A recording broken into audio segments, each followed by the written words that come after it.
माननीय अध्यक्ष महोदय, आपल्याला कल्पना आहे की दिनांक 1 मे 2026 रोजी पुणे जिल्ह्यातल्या नसरापूर इथे एक अतिशय वाईट घटना घडली होती, ज्यामध्ये 3 वर्षाच्या एका मुलीवर अत्याचार केला आणि तिची हत्या करण्यात आली होती। 2 मे 2026 रोजी यात FIR दाखल झाला आणि तात्काळ आरोपीला अटक करण्यात आली। यामध्ये केवळ 14 दिवसांमध्ये 16 मे 2026 ला पोलिसांनी आरोपपत्र दाखल केलं। त्यानंतर 28 मे 2026 रोजी माननीय न्यायालयासमोर आरोप निश्चिती झाली। 26 मे 2026 ला पहिली साक्ष नोंदवण्यात आली आणि केवळ 16 दिवसांमध्ये 55 साक्षीदार यांची तपासणी, उलट तपासणी या सगळ्या गोष्टी करण्यात आल्या। त्यानंतर 25 जून 2026 सदर आरोपीला त्या ठिकाणी दोषी म्हणून जाहीर केलं। म्हणजे जवळपास घटना घडल्यानंतर 55व्या दिवशी न्यायालयाने त्याला दोषी ठरवलं आणि त्यानंतर 29 जून म्हणजे आज आरोपीला तिहेरी फाशीची शिक्षा ही न्यायालयाने दिलेली आहे।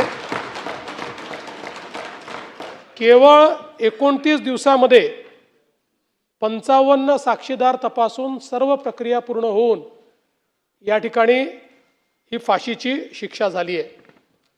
मी या निमित्ताने न्यायालयाचे विशेष आभार मानतो। याचं कारण चार्जशीट दाखल करेपर्यंत टाइमलाईन ही पोलिसांच्या हातात असते, पण त्यानंतर ती मुख्यत्वे करून न्यायालयाच्या हातात असते।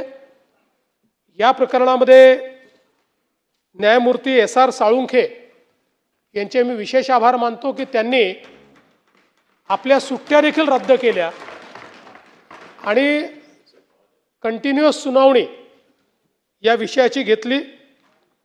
खरं म्हणजे अशा प्रकारच्या नराधमांवर आपल्याला जर कारवाई करायची असेल आणि त्याचा जरब बसवायचा असेल तर वेळेत न्याय मिळणं हे अत्यंत गरजेचं आहे।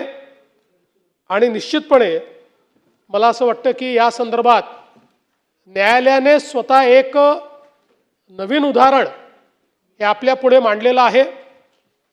मी पुणे ग्रामीणचे SP संदीप सिंग गिल आणि त्यांच्या अधीनस्थ जेवढे अधिकारी यामध्ये काम करत होते, कर्मचारी काम करत होते, त्यांचे अभिनंदन करीन, कारण त्यांनी अतिशय चांगल्या पद्धतीनं पुरावा जमा केला आणि सगळे पुरावे योग्य पद्धतीनं त्या ठिकाणी ॲप्रिशिएट झाले।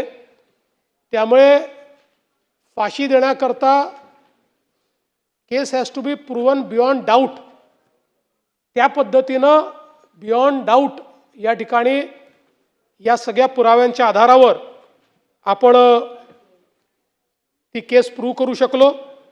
विशेष सरकारी वकील श्री अजय मिसर यांनी देखील अतिशय चांगल्या पद्धतीनं या केसमध्ये कारवाई केली आणि त्यातून एक नवीन बेंचमार्क तयार झालेला आहे।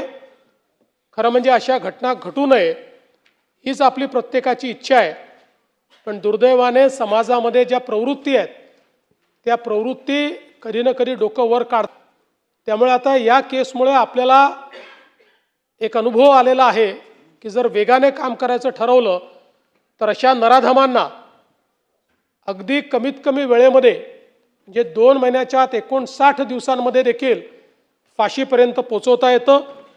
आणि म्हणून मी न्यायालय, प्रॉसिक्युशन, आपले वकील, आपले पोलीस या सगळ्यांचं अभिनंदन करतो आणि जे पीडित आहेत त्या पीडितांचे जे काही पालक आहेत, छोटीशी मुलगी होती, पण त्यांच्या पालकांचं दुःख जर आपण कमी करू शकत नाही पण निश्चितपणे त्यांनाही या गोष्टीचं समाधान असेल की अशा प्रकारच्या नराधमाला तिहेरी फाशीची शिक्षा ही न्यायालयाने या ठिकाणी दिलेली आहे आणि पुढेही अशाच पद्धतीनं वेगानं काम करण्याचा प्रयत्न आपण या ठिकाणी करणार आहोत.